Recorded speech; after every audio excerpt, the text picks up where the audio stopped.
Sasa tumefika wakati wa kuongelea kuhusu kuandaa shamba yako mkulima, ili uweze kuwa tayari kuotesha ama kupanda ile mmea unatarajia kupanda.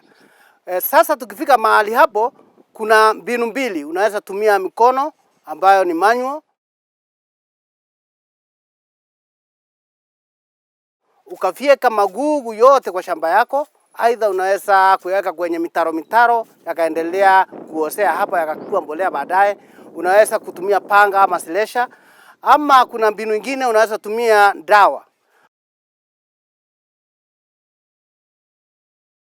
Unaweza tumia dawa zile ambazo zimetengenezwa na kampuni tofauti za kukausha magugu, ukanyunyuzia hiyo magugu yote yakakauka, na baadaye sasa ndio unaweza kulima shamba yako. Na kama basi utatumia dawa, inafaa ujue kutumia dawa. Mtu yule anahusika lazima kuwe na vifaa vile vinafaa kutumika, kama vile nguo zile zinafaa kuvaliwa wakati wa kupiga dawa, ambazo ni kama mbuzi kuzuia miguu yako, gloves kuzuia mikono, nguo yote nzima ile inaitwa spray suit kuzuia mwili wako na ngozi yako isipate dawa.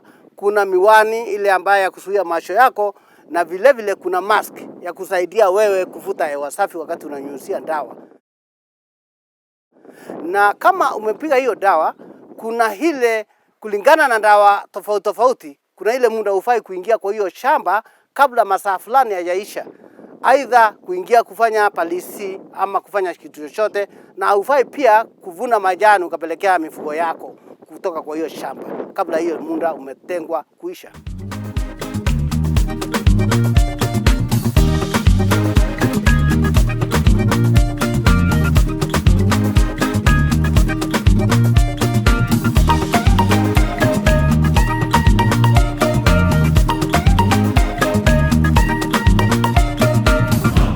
Pale kwa kuandaa shamba yako, kuna jembe zile zinatumika kama plough. Ni jembe ambayo inatumika kuchimbua shamba yako kuenda chini na kunyanyua aidha mchanga wako, lakini zingine ziko za kupindua, zinageuza udongo, na zingine asigeuzi kama vile shizo haiwezi kugeuza, lakini disc plough huwa inageuza. Baada ya hiyo jembe ambayo ni ya plough kufanya kazi, ndipo sasa tunaleta ile jembe inaitwa harrow.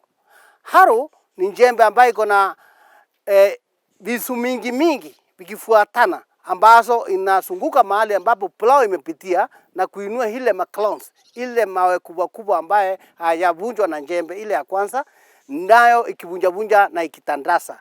Hizo ndizo tofauti zake. Plough ni kuenda chini na kuchimbua, na hii harrow ni kutandaza na kugonga mawe. Kwa nini sasa huwa tunahitaji kuandaa shamba yetu kupitia jembe ama harrow? Ni kwa sababu tunatazamia mmea gani ule tunaenda kupanda pale. Kuna mimea ambayo lazima shamba kama haijakuwa loose, haijachimbika vizuri kule chini, mimea hiyo haitafanya kazi, haitaweza kukua pale, kama viazi. Kwa sababu mazao ya viazi tunayapata chini, mazao ya ngano ni juu, mahindi ni juu, viazi vitamu ni chini. Kwa hivyo kama unajua unaenda kupanda vitu kama viazi, karoti, ile vinasalia chini kwa udongo, lazima udongo huo ukue loose. Angalau depth yake ikue ni sentimita 15. Vile vile itakusaidia ukiandaa shamba yako mzuri kupitia hizo jembe nimesema, itakusaidia kwa kuwa na aeration. Aeration ni kuwa na upepo, ukiwa unasesea uko kwenye udongo, vile wadudu pale wako kwenye udongo pia wale ambao wanasaidia kuzaga kama mbolea, kama humus, nao waweze kuendelea na maisha yao kule bila kukufa.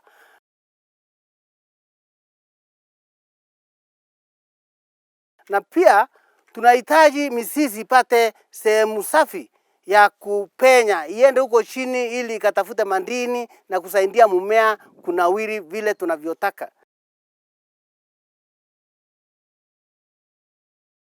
Vile vile maji hajataloa hapo juu, kwa sababu kama udongo haijatengenezwa vizuri, maji italoa mahali pamoja, haitaweza kupenya huko chini mahali ambapo mimea itaweza kusaidika na hiyo maji.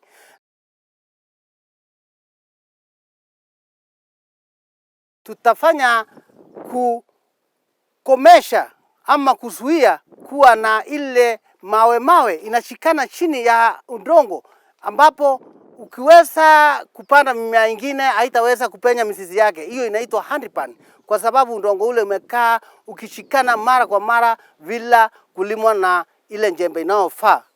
Unapotumia watu, hiyo tunaita manual, tunatumia njembe. Na njembe kuna ile njembe ambayo imeshikana moja kwa moja, na kuna ingine ambaye ni huma ama ratu. Unaweza kutumia hizo sote. Pale mkulima anaamua kutumia njembe ya mkono, basi inafaa ajue, kwa sababu yeye hana ile nguvu ya kuenda chini kama mashine ya trakta, achimbue chini angalau mara 3 ama mara 2. Alafu vile vile awe akichimbua, akinyanyua udongo, anagonga ile udongo ili inakuwa vigae vidogo vidogo.